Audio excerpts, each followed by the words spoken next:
Hello everyone, आप सभी का स्वागत है हमारे इस चैनल पे। जैसा कि आप लोग को पता है कि हम लोग क्लास 12th हिंदी मीडियम का जो इलेक्ट्रोस्टैटिक्स है उसको कंटिन्यू कर रहे हैं। आज से जो भी लेक्चर आएगा वो 200% एनर्जी के साथ आएगा और इसमें कहीं से आपको कोई एरर नहीं दिखेगा और समझाने का जो तरीका है वो काफ़ी आसान और यूनिक आपको मिलेगा। ठीक है, सो वीडियो को लास्ट तक देखना, आपको हर एक चीज़ समझ में आ जाएगा। आज जो हम लोग बात करने वाले हैं वो बात करेंगे इलेक्ट्रिक फ्लक्स के बारे में। किसके बारे में बात करेंगे? इलेक्ट्रिक फ्लक्स के बारे में बात करेंगे, जिसे हिंदी में विद्युत फ्लक्स कहते हैं। बोर्ड पे इसका डेफिनेशन लिखा हुआ है, उस पर ध्यान नहीं देना। पहले कॉन्सेप्ट को समझना है कि इलेक्ट्रिक फ्लक्स होता क्या है, फिर हम समझ लेंगे डेफिनेशन क्या लिखा हुआ है। ठीक है फ्रेंड्स, एक बात मैं आप लोग को बता दूं, अगर आप लोग एरिया वेक्टर के बारे में जानते हैं तभी ये लेक्चर को कंटिन्यू करें। अगर नहीं जानते तो सबसे पहले जाओ, चैनल पे काफ़ी खूबसूरत वीडियो बनाया है मैंने एरिया वेक्टर पे, उसको देखो, उसके बाद ये लेक्चर को देखो, तभी समझ में आएगा। मैं एरिया वेक्टर के वीडियो का जो लिंक है वो डिस्क्रिप्शन में डाल दूंगा, आप जाकर के देख ले, फिर यहाँ आए। अगर पता है तो कोई दिक्कत नहीं। बहरहाल मैं थोड़ा सा बात कर लेता हूँ एरिया वेक्टर क्या होता है। एरिया वेक्टर जो है हमारे पास, ये क्या होता है? एरिया वेक्टर बोल रहे हैं, मतलब मैग्नीट्यूड होगा, डायरेक्शन होगा। एरिया वेक्टर का मान लो कि ये कोई सतह है तो इसका जो मैग्नीट्यूड होगा वो इसके क्षेत्रफल के बराबर, और जो इसका डायरेक्शन होगा वो इसके परपेंडिकुलर होता है। मतलब सतह से लंबवत इसका क्या होता है? दिशा होता है। मैंने शॉर्टकट में आपको बता दिया, डिटेल देखना है डिस्क्रिप्शन में लिंक है, आप जाकर के देख सकते हैं। ठीक है, चलिए अब समझना स्टार्ट करते हैं इलेक्ट्रिक फ्लक्स को। Now what about electric flux? ठीक है, मतलब ये होता क्या है इसके बारे में हम लोग देखने वाले हैं। मान लो कि ये हमारे पास कोई प्लेन सरफेस रखा हुआ है। ठीक है, ये हमारे पास क्या है? ये हमारे पास कोई प्लेन सरफेस है। ये हमारे पास क्या है? कोई प्लेन सरफेस है। प्लेन सरफेस का मतलब क्या? फॉर एग्जाम्पल मान लो कि हमारे पास कोई प्लेन सरफेस रखा हुआ है, और ऐसे बनाने का मतलब है ये जो प्लेन सरफेस है वो कुछ इस तरीके से रखा हुआ है, ये कुछ इस तरीके से रखा हुआ है। समझ में आ गया? अब मैं क्या बोल रहा हूँ? अब मैं बोल रहा हूँ कि इस प्लेन सरफेस से बहुत सारा विद्युत बल रेखा मैं पास करवाना चाहता हूँ लंबवत। ठीक है, मतलब इस सरफेस से होकर के बहुत सारा इलेक्ट्रिक फील्ड लाइन पास कर रहा है। इस सरफेस से होकर के बहुत सारा इलेक्ट्रिक फील्ड लाइन पास कर रहा है। इस सरफेस से होकर के बहुत सारा इलेक्ट्रिक फील्ड लाइन पास कर रहा है। मैं बोल सकता हूँ कि इस इलेक्ट्रिक फील्ड का जो मैग्नीट्यूड है वो ए है। ये क्या है? प्लेन सरफेस है।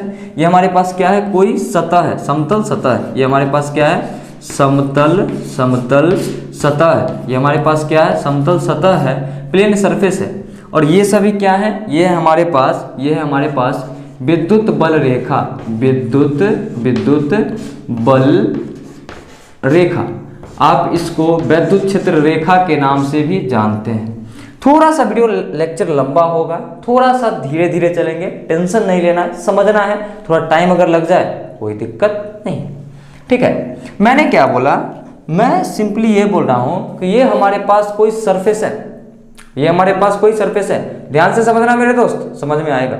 ये हमारे पास कोई सरफेस है, इससे एकदम परपेंडिकुलर मैंने क्या करा? विद्युत बल रेखा गुजार दिया। इस समतल सतह के लंबवत विद्युत बल रेखा गुजार दिया। ठीक है, ये समतल सतह है तो ये ऐसे ऐसे ऐसे ऐसे ऐसे विद्युत बल रेखा पास कर रहा है। अब अगर ये समतल सतह है, चाहे सतह कैसा भी हो, अगर इसके लंबवत विद्युत बल रेखा गुजारेंगे तो वहां पे आएगा एक नया फिजिकल क्वांटिटी, एक नया भौतिक राशि जिसका नाम होता है विद्युत फ्लक्स। ठीक है, इस सरफेस से जितना इलेक्ट्रिक फील्ड लाइन परपेंडिकुलर गुजरेगा, इस सतह से जितना विद्युत बल रेखा लंबवत गुजरेगा, उसके संख्या को हम लोग विद्युत फ्लक्स कहते हैं। इसी के संख्या को क्या कहते हैं? विद्युत फ्लक्स कहते हैं। वही लिखा हुआ है बोर्ड पे, किसी सतह के लंबवत गुजरने वाली विद्युत बल रेखाओं की संख्या को विद्युत फ्लक्स कहा जाता है, इलेक्ट्रिक फ्लक्स कहा जाता है। और my dear friends, electric flux को हम लोग फाई से डिनोट करते हैं। इसको हम फाई से डिनोट करते हैं, कोई नया चीज नहीं है, समझ में आ जाएगा। ठीक है, अगर कोई प्लेन सरफेस रखा हुआ है, इससे कितना इलेक्ट्रिक फील्ड लाइन गुजरा, कोई समतल सतह रखा है, इससे कितना विद्युत बल रेखा, कितना विद्युत क्षेत्र रेखा गुजरा, इसी का संख्या क्या कहलाता है? विद्युत फ्लक्स कहलाता है, अर्थात फाई कहलाता है। समझ में आ गया? परपेंडिकुलर गुजरना चाहिए, लंबवत अगर नहीं गुजर रहा तो फ्लक्स नहीं बनेगा। समझ में आ गया? ठीक है, तो ये कितने डिग्री पे पास कर रहा है दोस्तों? कितने डिग्री पे पास कर रहा है फ्रेंड्स? ये 90 डिग्री पे पास कर रहा है। ये सभी जो हमारे पास इलेक्ट्रिक फील्ड है ये 90 डिग्री पे पास कर रहा है। तो यहाँ पे क्या बनेगा? यहाँ पे बनने वाला है हमारा फ्लक्स, और जिसको हम डिनोट करते हैं फाई से। फाई को क्या बोलते हैं? विद्युत फ्लक्स बोलते हैं। समझ में आ गया? अच्छा, विद्युत फ्लक्स नंबर है किसका? इलेक्ट्रिक फील्ड लाइन का। ये संख्या है विद्युत बल रेखा का। किसी समतल सतह से लंबवत गुजरने वाला विद्युत बल रेखा का क्या है? संख्या है। क्या ऐसे गिनेंगे 1 2 3 4 5 6 7 8 और यहाँ पे लिख देंगे ये हुआ विद्युत फ्लक्स? नहीं, ऐसा हम नहीं करते हैं। मान लेते हैं कि इससे ई इंटेंसिटी वाला इलेक्ट्रिक फील्ड लाइन गुजर रहा है। ई विद्युत क्षेत्र की तीव्रता वाले विद्युत बल रेखा गुजर रहे हैं, और इस समतल सतह का जो क्षेत्रफल है वो ए है। इस समतल सतह का जो क्षेत्रफल है वो क्या है? ए है। अब इस सतह का क्षेत्रफल ए है, तो आप लोग जानते हैं एक नया चीज, क्षेत्रफल एक सदिश राशि है जिसके पास परिमाण भी होता है और दिशा भी होता है। क्षेत्रफल सदिश का जो परिमाण होता है सतह के क्षेत्रफल के बराबर एवं दिशा कैसे होता है? लंबवत। माय डियर फ्रेंड्स, ध्यान देना, सतह कैसे है? ऐसे है। अब इसके लंबवत अगर बनाना चाहेंगे क्षेत्रफल सदिश का दिशा, ठीक है, एन कैप, तो कैसे बनेगा? इस तरीके से, मतलब जिस डायरेक्शन में मेरा इलेक्ट्रिक फील्ड है उसी डायरेक्शन में क्या होगा? एरिया वेक्टर भी होगा। मतलब एरिया वेक्टर एन कैप का डायरेक्शन कुछ इस तरीके से आने वाला है। क्यों? क्योंकि इलेक्ट्रिक फील्ड लाइन भी सरफेस से परपेंडिकुलर, सतह से लंबवत, और क्षेत्रफल सदिश का तो दिशा सतह के लंबवत होता ही है। मतलब दोनों का डायरेक्शन क्या हो गया? सेम हो गया। अगर ऐसा कंडीशन हो तो हम इलेक्ट्रिक फ्लक्स को ऐसे डिफाइन करते हैं, इलेक्ट्रिक फील्ड इनटू एरिया। विद्युत फ्लक्स बराबर इलेक्ट्रिक फील्ड इनटू एरिया, विद्युत फ्लक्स बराबर विद्युत क्षेत्र गुना क्षेत्रफल। लेकिन कब? अच्छा, गिन के नहीं बता सकता, इसीलिए कितने एरिया में कितना इलेक्ट्रिक फील्ड लाइन है, इसलिए मैंने ऐसा करा। ऐसे ये डिफाइंड होता है। लेकिन कब? जब विद्युत क्षेत्र और क्षेत्रफल सदिश अर्थात एरिया वेक्टर क्षेत्रफल सदिश का दिशा समान हो। जब विद्युत क्षेत्र और क्षेत्रफल सदिश का दिशा समान हो, तब हम क्या कर सकते हैं? डायरेक्टली समान हो। जब ऐसा होगा तो हम डायरेक्टली फाई बराबर ई इंटू ए कर सकते हैं। सर ई क्या है हमारे पास? ई है हमारे पास विद्युत क्षेत्र। क्या है? विद्युत क्षेत्र है हमारे पास। ई क्या है? हमारे पास ई है विद्युत क्षेत्र। और सर ए क्या है? जिस सतह से विद्युत क्षेत्र रेखा गुजर रहा है उसका ये क्षेत्रफल है, उसका ये एरिया है। क्या समझ में आ गया? विद्युत फ्लक्स बराबर क्या होता है? विद्युत फ्लक्स बराबर होता है विद्युत क्षेत्र गुना क्षेत्रफल। समझ में आ गया? अब किताब जब आप खोलोगे तो बहुत बड़ी बड़ी चीजें आपको दिखाई देगी। क्या होती है समझे? कुछ नहीं होता। इलेक्ट्रिक फ्लक्स को डिफाइन करने का ये तरीका काफ़ी बेहतर है। अगर ये आप समझ चुके हैं तो वो भी आपको समझ में आ जाएगा। देखिए ज़रा वो तरीका क्या है। पहले हमारा सरफेस ऐसा था। अब क्या करते हैं? इस सरफेस को थोड़ा सा घुमा देते हैं। पहले सरफेस ऐसा था, इलेक्ट्रिक फील्ड लाइन ऐसे पास कर रहा था। अब क्या है? इलेक्ट्रिक फील्ड लाइन तो ऐसे ही पास कर रहा है, बस सरफेस थोड़ा सा मुड़ गया है। तब क्या होगा? कुछ नहीं होने वाला। देखो यहाँ पे कैसे होगा। ये हमारे पास इलेक्ट्रिक फील्ड लाइन जैसे पहले था वैसे ही अब भी है। फर्क सिर्फ इतना है कि हमारे पास जो सतह है वो थोड़ा सा मुड़ गया है। हमारे पास जो सतह है वो थोड़ा सा क्या हुआ? वो थोड़ा सा हमारे पास मुड़ गया। अब सतह कुछ इस तरीके से हमारे पास बन रहा है। अब जो हमारे पास समतल सतह है वो कुछ इस तरीके से बन रहा है, ठीक है। और ये जो समतल सतह है, यह समतल सतह विद्युत क्षेत्र से, मान लेते हैं विद्युत क्षेत्र का दिशा जो है वो कुछ इस तरीके से है। ये जो समतल सतह है ये विद्युत क्षेत्र के साथ मान लेते हैं कि थीटा डिग्री का कोण बना रहा है। कितना डिग्री का कोण बना रहा है? थीटा डिग्री का कोण बना रहा है। समझ में आ गया? अगर ये थीटा डिग्री का कोण बना करके घूम गया तो क्या करना होगा वो देखो। मान लेते हैं कि इसका क्षेत्रफल a है, ठीक है। ऐसे कंडीशन में फाई बराबर हमको लिखना होता है ई ए कॉस थीटा। क्या लिखना होता है, ई ए कॉस थीटा। लेकिन बच्चों को समझ में नहीं आता, ये ई तो समझ में आ गया, ए समझ में आ गया, सर ये कॉस थीटा कहाँ से आया। डोंट वेरी, मैं आपको समझाता हूँ, थोड़ा सा मैं रंग चेंज कर लेता हूँ चौक का, उसके बाद मैं आपको समझा रहा हूँ। ध्यान से समझना, हर एक चीज़ समझ में आ जाएगा, टेंशन बिल्कुल भी लेना नहीं है। ये फॉर्मूला कब डिफाइंड होता है, जब विद्युत क्षेत्र और क्षेत्रफल सदिश का दिशा क्या हो, एक समान हो। अभी इलेक्ट्रिक फील्ड का डायरेक्शन ऐसे है, इलेक्ट्रिक फील्ड का डायरेक्शन ऐसे है, लेकिन एरिया वेक्टर का डायरेक्शन कैसे है, सरफेस के परपेंडिकुलर। सतह को कैसे रख दिया, पहले ऐसे था तो एरिया वेक्टर कुछ इस तरीके से, सतह को ऐसे रख दिया, एरिया वेक्टर ऊपर की तरफ जाएगा। ऊपर की तरफ जाएगा या नहीं जाएगा, जाएगा। मतलब इसमें कुछ इस तरीके से, इसमें कुछ इस तरीके से हमारा आने वाला है, इस तरीके से आने वाला है एन कैप का डायरेक्शन। सर एन कैप क्या है, तो एन कैप जो है हमारे पास ये एरिया वेक्टर जो है उसका डायरेक्शन है। मैं थीटा जो है यहाँ से मान लेता हूँ, काफ़ी आसान होगा।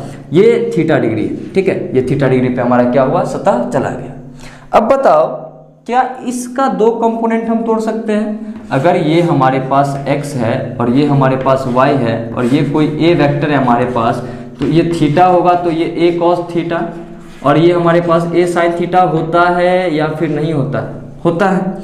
तो सेम उसी प्रकार से मैं इसका दो कंपोनेंट तोड़ लूँ। अगर ये इसका जो परिमाण है वो a है, ठीक है, तो इधर के डायरेक्शन में आएगा हमारे पास a cos थीटा, और इसके जस्ट परपेंडिकुलर हमारे पास जो एक आएगा वो क्या आएगा, a sin थीटा। क्या आएगा, a sin थीटा। अब इसका काम खत्म हो चुका है, ठीक है। इलेक्ट्रिक फील्ड के डायरेक्शन में आया a cos थीटा और इसके लंबवत डायरेक्शन में आया a sin थीटा, ठीक है। मैं इस फॉर्मूले को मिटा देता हूँ, अब फिर से वापस से आता हूँ यहाँ पे।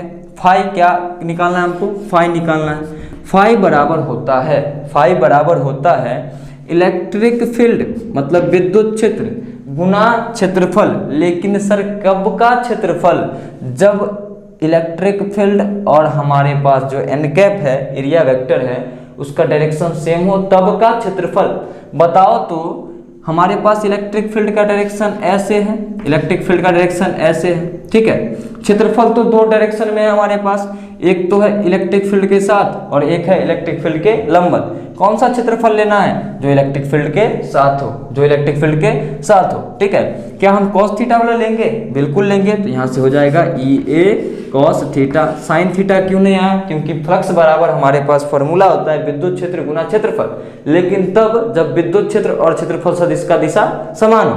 यहाँ पर दिशा कहाँ पे समान आ रहा है, ए कॉस थीटा और ई का समान आ रहा है, इसीलिए हम क्या लेते हैं, कॉस थीटा लेते हैं। तो जब परपेंडिकुलर गुजरे तो कोई दिक्कत नहीं है, इलेक्ट्रिक फील्ड इंटू क्षेत्रफल, इलेक्ट्रिक फील्ड गुना क्षेत्रफल। और जब परपेंडिकुलर ना गुजरे तो जितना थीटा से घुमा हुआ है सतह, या फिर इलेक्ट्रिक फील्ड जितने थीटा से घुमा हुआ है, उसको क्या करेंगे हम, उसका कॉस थीटा लेकर के मल्टीप्लाई कर देंगे, निकल आएगा। साइन थीटा क्यों नहीं लिया, क्योंकि ये डिफाइंड होता है एरिया वेक्टर और इलेक्ट्रिक फील्ड के डायरेक्शन में फ्लक्स, ठीक है, ये परपेंडिकुलर डायरेक्शन में आ गया। तो कुछ इस तरीके से होता है हमारा कहानी, आप एक बार इसका स्क्रीनशॉट ले ले, उसके बाद मैं आगे बढ़ रहा हूँ, ठीक है। आप इसका स्क्रीनशॉट ले लीजिए, ठीक है। चलिए, उम्मीद है कि आप लोगों ने इसका स्क्रीनशॉट ले लिया होगा। अब मैं इसे मिटा करके और आगे कंटिन्यू करता हूँ, ठीक है। मिटा दूँ मैं इसको, चलो मिटा देता हूँ।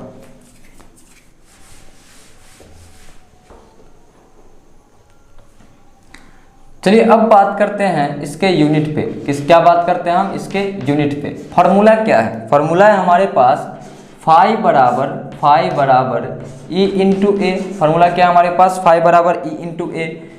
हमारे पास E मतलब electric field, force upon charge, Newton पर कूलम, और हमारे पास जो एरिया है इसका क्या होता है, मीटर स्क्वायर। तो इसका जो यूनिट आ गया वो आ गया न्यूटन मीटर स्क्वायर पर कूलम। एक इसका दूसरा यूनिट भी होगा, हमारे पास जो इलेक्ट्रिक फील्ड है इसका हमने आपको पढ़ाया है वोल्ट पर मीटर, ठीक है। जब इलेक्ट्रिक फील्ड और इलेक्ट्रिक पोटेंशियल के बीच रिलेशन बताऊंगा तब अच्छे से समझ में आ जाएगा। और एरिया का क्या होता है, मीटर स्क्वायर। 1 मीटर से 1 मीटर जाएगा, यहाँ से क्या आएगा, वोल्ट इंटू मीटर। और ये जो यूनिट है ये काफ़ी इंपॉर्टेंट है इसके तुलना में, तो इसको आप लोग को याद रखना है, ठीक है। आप लिख ले इस यूनिट को और साथ ही नोट्स बनाते चले, उसके बाद में कुछ और चीज़ों पे बात कर रहा हूँ। अब देखो हमारे पास जो सतह है ये समतल था, तो मैंने ये फार्मूला अप्लाई किया। अगर वक्र सतह हुआ तो क्या करूंगा, मैं एक बार इसे मिटा लेता हूं, उसके बाद मैं उसे भी आपके सामने रख देता हूं। मान लेते हैं कि हमारे पास जो सरफेस है ये वक्र सरफेस है, ये क्या हमारे पास वक्र सरफेस है, ठीक है। मतलब कोई सा भी आकार का एक सरफेस होगा जिससे बहुत सारा इलेक्ट्रिक फील्ड लाइन इस तरीके से गुजर रहा है, ठीक है। इस तरीके से क्या गुजर रहा है, हमारे पास इलेक्ट्रिक फील्ड लाइन गुजर रहा है, इस तरीके से इलेक्ट्रिक फील्ड लाइन गुजर रहा है। ये हमारा क्या गुजरा, इलेक्ट्रिक फील्ड लाइन गुजरा, ये क्या गुजरा, इलेक्ट्रिक फील्ड लाइन गुजरा। ये हमारे पास ई का डायरेक्शन कुछ इस तरीके से, ठीक है। और ये हमारे पास कोई भी आकार का क्या है, कोई भी आकार का एक वक्र सतह है। वक्र सतह मतलब कर्व सरफेस, और कर्व सरफेस का मतलब होता है 3D।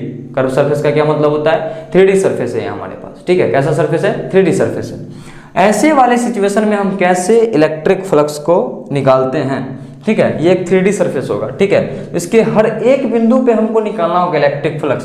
तो किसी एक जगह पे हम छोटा सा एक भाग काट लेते हैं, किसी एक जगह पे एक छोटा सा एक भाग काट लेते हैं, और यहाँ पे मान लेते हैं ऐसा कि एन कैप का डायरेक्शन कुछ इस तरीके से होगा, और इसके साथ ये कितना एंगल बना रहा होगा, थीटा एंगल बना रहा होगा। और ये जो एरिया है ये DA होगा, ठीक है। अगर हमारे पास इसका पूरा एरिया A है, इसका पूरा एरिया जो हमारे पास A है, ये जो एरिया होगा ये क्या होगा, DA एरिया होगा। अब छोटे से एरिया के कारण फ्लक्स बताओ कैसा बनेगा, छोटा सा फ्लक्स बनेगा। छोटा सा फ्लक्स, देखो फिजिक्स में और मैथमेटिक्स में छोटे चीज को दिखाने के लिए स्मॉल डी मतलब डिफरेंशियल फॉर्म का यूज करते हैं हम लोग। मतलब छोटे से एरिया की वजह से हमारा जो फ्लक्स बनने वाला है वो क्या बनने वाला है, छोटा सा। तो d फाई बराबर हम क्या लिख सकते हैं, देखो d फाई बराबर क्या होता है हमारे पास, d फाई बराबर हम क्या लिख सकते हैं, फाई बराबर होता है E A cos थीटा। कब, जब थीटा एंगल पर एरिया वेक्टर हो तब, ठीक है। डायरेक्शन सेम है तो सिंपली E इंटू A कर देंगे, लेकिन थीटा एंगल बना रहे तो cos थीटा हमको लेना होगा। फिर से इसका cos थीटा, इसका sin थीटा, इसका काम नहीं, इसका काम है क्योंकि दोनों का डायरेक्शन सेम करना है। तो यहाँ पे क्या करना होगा हमको E, और यहाँ पे DA, और यहाँ पे क्या करना होगा cos थीटा, क्योंकि ऐसे हमारे पास आएगा DA cos थीटा, ठीक है। क्या आएगा, DA cos थीटा, और इस डायरेक्शन में आएगा DA sin theta, DA sin theta. इसका यूज नहीं करेंगे, क्यों, क्योंकि इलेक्ट्रिक फील्ड के साथ वाला एरिया का हम क्या करते हैं, यूज करते हैं। तो इस तरीके से लिख लिया। अब छोटा छोटा एरिया को जोड़ करके एक बड़ा सा फ्लक्स निकालना है, तो दोनों तरफ इंटीग्रेशन करेंगे। इधर अगर इंटीग्रेशन करेंगे ये हमारे पास बचेगा फाई, क्योंकि आपको पता है कि dx का इंटीग्रेशन क्या होता है, x होता है, उसी तरीके से। और हमारे पास इधर इंटीग्रेशन का साइन EDA cos थीटा, और ये काफ़ी ज़्यादा इम्पोर्टेंट है आपके लिए, ये काफ़ी ज़्यादा इम्पोर्टेंट है आपके लिए। इस फॉर्मूला को याद रखना, ठीक है। अब ध्यान देना, ये जो हमारे पास फ्लक्स है ये दोनों सरफेस के लिए डिफाइंड होता है। अब सरफेस भी सर दो प्रकार का होता है क्या, बिल्कुल सरफेस भी दो प्रकार का होता है। एक होता है हमारे पास 2D सरफेस, एक क्या होता है 2D सरफेस, मैंने एरिया वेक्टर में भी बात किया है। और दूसरा होता है हमारे पास 3D सरफेस, इसको हम लोग बोलते हैं समतल सतह, जो x और y में हो, ठीक है। इसको क्या बोलते हैं, समतल सतह। और अगर प्योरली अच्छे से बात पे आ जाए तो इसको हम लोग बोलते हैं ओपन सरफेस। क्या बोलते हैं, ओपन सरफेस, ठीक है। जैसे हमारा एक कोई समतल सतह है, ये ओपन है, ठीक है, और इसको हम लोग बोलते हैं क्लोज्ड सरफेस। अब आने लगा क्लोज्ड, गॉस थ्योरम में काम आएगा। मतलब एक बंद सतह, जैसे गोला, जैसे घन, ठीक है, क्यूब, ठीक है, ये सब क्या है 3D। अब क्या है कि ये सर जो हमारे पास जो फ्लक्स है ये दोनों तरीके से डिफाइंड होता है, 2D में भी और 3D में भी। 2D बोले तो ओपन सरफेस, और 3D बोले तो क्लोज सरफेस। इसको बोलते हैं हम लोग खुला सतह, क्या बोलते हैं, खुला सतह। और इसको बोलते हैं बंद सतह, इसको क्या बोलते हैं, बंद सतह। जब 2D सरफेस में हमको फ्लक्स निकालना होगा तो फाई बराबर हम लिखेंगे integration of EDA cos theta. क्या लिखेंगे, EDA cos थीटा। जब छोटा एलिमेंट काटेंगे तब, छोटा एलिमेंट नहीं काटेंगे तो इंटीग्रेशन नहीं करना है, ठीक है। ये किसके लिए है सर, ये हमारे पास है 2D के लिए, या फिर आप बोल सकते हैं ओपन सरफेस के लिए। और जब क्लोज सरफेस के लिए हम फ्लक्स निकालेंगे तो हम फाई बराबर लिखेंगे integration of EDA cos theta. Same formula वही होगा, बस हम क्या करेंगे, यहाँ पर इंटीग्रेशन के साइन में एक छोटा सा सर्कल लगा देंगे, जिससे हमको पता चलेगा कि ये जो हमारे पास फ्लक्स है ये किससे रिलेटेड फ्लक्स है, ये हमारे पास एक क्लोज्ड सरफेस से रिलेटेड फ्लक्स है, एक 3D सरफेस से रिलेटेड फ्लक्स है, एक हमारे पास बंद सतह से रिलेटेड, बंद सतह से संबंधित क्या है, फ्लक्स है। सो फ्रेंड्स, आज के लेक्चर में इतना ही, मिलते हैं नेक्स्ट वीडियो में। आई होप आपको ये लेक्चर पढ़ के काफ़ी ज़्यादा मजा आया होगा, ठीक है ना। ये क्लोज सरफेस बड़ा इंपॉर्टेंट है, ये सर्कल लगाने से हमको सिर्फ और सिर्फ यही पता चलता है कि सतह कैसा है, बंद है, खुला हुआ नहीं, ठीक है। बाकी वीडियो अच्छा लगा हो तो लाइक कर देना, चैनल को सब्सक्राइब कर देना, क्योंकि मेरा मकसद है हिंदी मीडियम का जो पढ़ाई है ऑनलाइन काफ़ी बेहतर तरीके से हो। मिलते हैं नेक्स्ट वीडियो में, तब तक के लिए टाटा बाय बाय। अपना ध्यान रखना, हंसते रहे, मुस्कुराते रहे और पढ़ाई करते रहे।